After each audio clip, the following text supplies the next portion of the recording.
सो आर्यन हम ना macro economics करने लगे। मैक्रो इकोनॉमिक्स बेसिकली +2 का है। +1 में हमारे पास होती है माइक्रो इकोनॉमिक्स और +2 में होती है मैक्रो इकोनॉमिक्स। तो मैंने तेरे को उस दिन भी इसके बारे में इंट्रोडक्शन दी थी। माइक्रो का मतलब होता है छोटा लेवल, मतलब इंडिविजुअल लेवल पे काम करना, और मैक्रो का क्या होता है जब हम लोग होल लेवल पे कंसीडर करते हैं हर चीज़ को, वो होते हैं मैक्रो इकोनॉमिक्स। अब +2 के अंदर मैक्रो इकोनॉमिक्स में जैसे हमारे पास गवर्नमेंट बजट है, बैलेंस ऑफ पेमेंट है, इंपोर्ट एक्सपोर्ट है, ये सब हमारे पास मैक्रो इकोनॉमिक्स में ही कंसीडर किया जाता है। अब वो कहता है मैक्रो इकोनॉमिक्स का मतलब क्या होता है। मैक्रो इकोनॉमिक्स का मतलब क्या होता है, ओरिजिन ऑफ द टर्म कहाँ से हुई है। वो कहता है जो टर्म है मैक्रो का बेसिकली ग्रीक टर्म है, जैसे मैक्रोज उस वहाँ से लिया गया है। मैक्रो इकोनॉमिक्स का मतलब क्या होता है, macro means large and economics का मतलब क्या होता है large. Macro economics it means हमारी इकोनॉमी को एज ए होल कंसीडर करना, एज ए बिग लेवल पे कंसीडर करना। सबसे बड़ा मैं इसके एग्जांपल देती हूँ। हम लोग एक मार्केट में जाते हैं। मार्केट में आपके पास बहुत सारी शॉप्स अवेलेबल होती हैं। जैसे कि एक प्रॉपर यह मार्केट, हाँ चलो वेजिटेबल मार्केट हम लोग लगा लेते हैं। वहाँ पे जब आप एक वेंडर की बात करोगे that will be called micro, और जब आप लोग पूरी की पूरी होल मार्केट को कंसीडर करके होल वेंडर्स की बात करोगे that will be called macro. अब एक मार्केट में ऐसा तो होता नहीं है कि एक वेंडर आपको 10 रुपये किलो प्याज दे रहा है और दूसरा वेंडर आपको 20 और तीसरा वेंडर आपको 50 रुपये किलो दे रहा है। ऐसा कभी भी नहीं होता। यूजली क्या होता है, एक मार्केट के अंदर होमोजेनिटी होती है, सारे के सारे वेंडर्स का जो प्राइस होता है सेम लेवल पे। 5 या 10 रुपये का फ़र्क ज़्यादा से ज़्यादा हो सकता है, बट वो कभी भी 10 से 50 का फ़र्क नहीं रखते हैं। ठीक है, एक्सक्यूज़ मी। वो कहता है मीनिंग ऑफ मैक्रो इकोनॉमिक्स का, macro economics is define as the branch of economics which studies economic issues और economic problems at the level of economy as a whole. वो क्या कह रहा है, मैक्रो इकोनॉमिक्स क्या है। मैक्रो इकोनॉमिक्स हमारी इकोनॉमिक्स की एक ऐसी ब्रांच है जहाँ पे हम लोग इकोनॉमिक प्रॉब्लम्स को, इकोनॉमिक्स इश्यूज़ को एज ए होल लेवल पे कंसीडर करते हैं, या एज ए होल लेवल पे हम उसको सॉर्ट। देन हमारे पास प्रिंसिपल कंसर्न्स क्या है मैक्रो इकोनॉमिक्स के। मैक्रो इकोनॉमिक्स प्रिंसिपल कंसर्न्स क्या है, एम्प्लॉयमेंट ऑफ द रेजिडेंट्स की हमारे पास एम्प्लॉयमेंट क्या है। रेजिडेंट्स होते हैं, एम्प्लॉयमेंट का मतलब होता है जैसे हमारी कंट्री के जितने भी लोग हैं उन सबकी एम्प्लॉयमेंट के बारे में बताना, मतलब रोज़गारी के बारे में। अब ऐसा तो है नहीं हमारी गवर्नमेंट सिर्फ एक पर्सन की रोज़गारी देखेगी, हम सबको ही कंसीडर करते हैं। जैसे मल्टी नेशनल ओपन होती है कंपनीज़ वगैरह, तो गवर्नमेंट क्यों खड़ी करती है, ताकि जितने भी अलग अलग जो हैं उनको सबको एम्प्लॉयमेंट जनरेट हो सके। ठीक है, नेक्स्ट है हमारे पास growth of output in the economy. हमारी इकॉनमी के अंदर जो आउटपुट है उसकी ग्रोथ हो सके। What do you mean by output? Output जैसे कि वो result, result, what kind of result? जो कंपनी निकालती है अपना। No, that is a product kind of, like जैसे कि अगर मैं एक मार्केट के अंदर प्रोडक्ट वगैरह सेल कर रही हूँ तो उसकी ग्रोथ भी हमारी पूरी इकॉनमी के ऊपर डिपेंड करती है। एज वेल एज आउटपुट, जैसे कि हम लोग वो बनाते हैं कि सबसे बड़ा एग्जांपल देती हूँ कि अगर मैं टैक्स वगैरह भी इशू करती हूँ तो एज ए एक पर्सन के लिए तो करती ही नहीं हूँ। टैक्स वगैरह प्रॉपर जो बनता है, प्रॉपर होल बनता है, वो ये हमारे पास एक तरह का आउटपुट होता है। नेक्स्ट है प्रॉब्लम ऑफ प्राइस राइज। अब हमारी इकॉनमी के अंदर प्राइस राइज की प्रॉब्लम भी बहुत ज़्यादा, मतलब जिसको हम क्या बोलते हैं, इन्फ्लेशन बोलते हैं, मतलब महंगाई की प्रॉब्लम भी है। देन है problem of depression. Problem of depression का मतलब होता है जब हमारे पास महंगाई से कम वो हो जाती, मंदी का पीरियड आया था। मंदी पीरियड पता है ना, जब हमारे पास बिक्री हमारी कम हो जाती है। कई बच्चे इसको क्या मानते हैं, डिप्रेशन पीरियड को, जब हमारे प्राइजेस क्या हो जाते हैं, डाउन हो जाते हैं, उसको नहीं बोला जाता। बेसिकली डिप्रेशन का पीरियड वो वाला पीरियड होता है। जैसे कि हम एग्जांपल देती हूँ, विंटर आई थी अभी लास्ट, विंटर्स इस बार ज़्यादा अच्छे से नहीं पड़ी है, तो वो मार्केट के अंदर जो हमारी विंटर जहाँ पे जैकेट्स वगैरह मिलते हैं वो वाली मार्केट के लिए वो वाला टाइम क्या था, डिप्रेशन का टाइम था, मतलब वहाँ पे ज़्यादा नहीं था। ठीक है, देन है हमारे पास important terms and concepts. Important terms and concepts कौन सी है हमारे पास? वो कहता है in the word M H Spencer micro economics concern with the economy as a whole or large segments of it. In macroeconomic, attention is focused of such problems as the level of unemployment, the rate of inflation, the national total output and the other matters of economy wide significance. वही बात है, वो कहता है जो macro economics है basically उसका concern हमारी इकॉनमी के अंदर एज ए होल कंसीडर किया जाता है। ये जो प्रॉब्लम्स होती है एज ए होल मानकर, एम्प्लॉयमेंट की से प्रॉब्लम है, इन्फ्लेशन की, डिप्रेशन की, बैलेंस ऑफ पेमेंट की, ये सब प्रॉब्लम्स को ध्यान में रखते हुए ही किया जाता है। पॉइंट समझ आया? इसमें कोई डाउट? फ्रेंड्स मैंने तुम्हें पहले भी कराया हुआ था। ठीक है, डिफरेंस है हमारे पास मैक्रो इकोनॉमिक्स। देन है हमारे पास माइक्रो एंड मैक्रो इकोनॉमिक्स। पहला micro economic. Micro economic studies problem of scarcity and choice at the level of an individual और ए हाउस होल्ड और ए फर्म ओनर इन इंडस्ट्री। वो कहता है माइक्रो इकोनॉमिक्स जो है बेसिकली किस चीज़ की प्रॉब्लम या किस चीज़ के बारे में बताती है, जब हमारे पास स्कार्सिटी होती है इंडिविजुअल लेवल पे, हाउस होल्ड की हो चाहे वो किसी इंडस्ट्री की हो, उसके बारे में बताती है।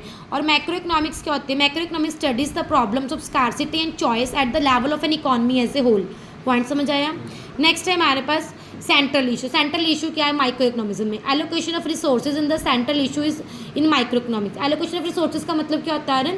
कि रिसोर्सेज को सही तरह यूज़ करना। हाँ, एलोकेट करना। सबसे बड़ी प्रॉब्लम माइक्रो इकोनॉमिक्स में क्या आती है कि हमारे पास जो रिसोर्सेज प्रेजेंट है उनको प्रॉपर तरीके से यूटिलाइज कैसे करना है, कहाँ कहाँ उन्हें अप्लाई करना है, किस तरह से हमने अपनी जो कंज्यूमर है उसकी सेटिस्फेक्शन लेवल को मैक्सिमाइज़ करना है और अपने प्रॉफिट को भी मैक्सिमाइज़ करना है, ये ध्यान में रखते हुए कि लोगों का भी वेलफेयर हो सकता। ठीक है।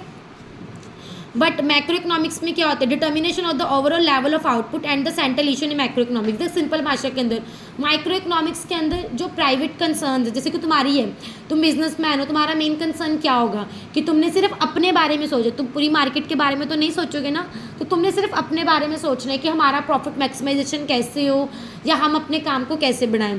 बट मैक्रो इकोनॉमिक्स के अंदर सेंट्रल लेवल पे हम लोग काम करते हैं, इसमें गवर्नमेंट इन्वॉल्व होती है।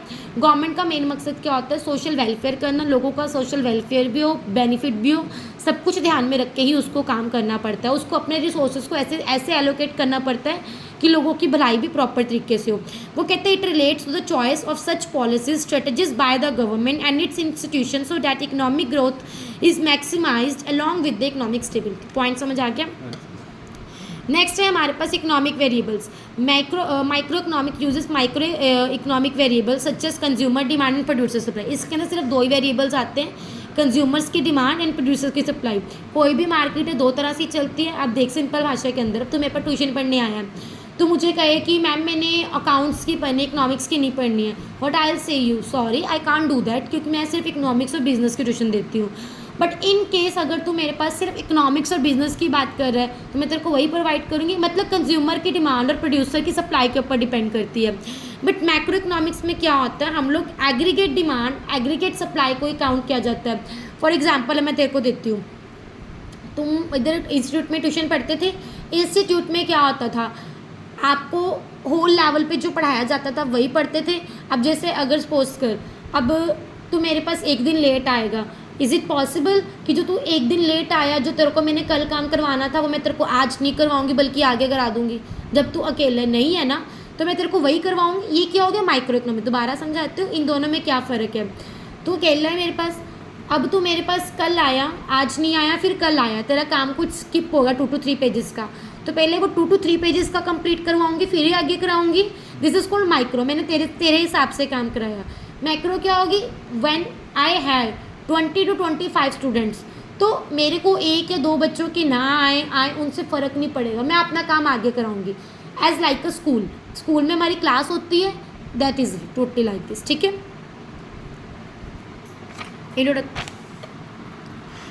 नेक्स्ट है हमारे पास aggregation of economic units. Aggregation of economic का मतलब क्या होता है? In micro economic there is a limited degree of aggregation of economic units. Illustration, micro economic studies equilibrium of industry. It is an aggregation of all the firms producing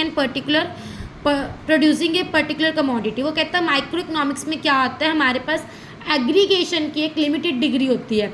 इसका मतलब क्या है कि माइक्रो इकोनॉमिक्स सिर्फ ये बता, देखिए example देती हूँ।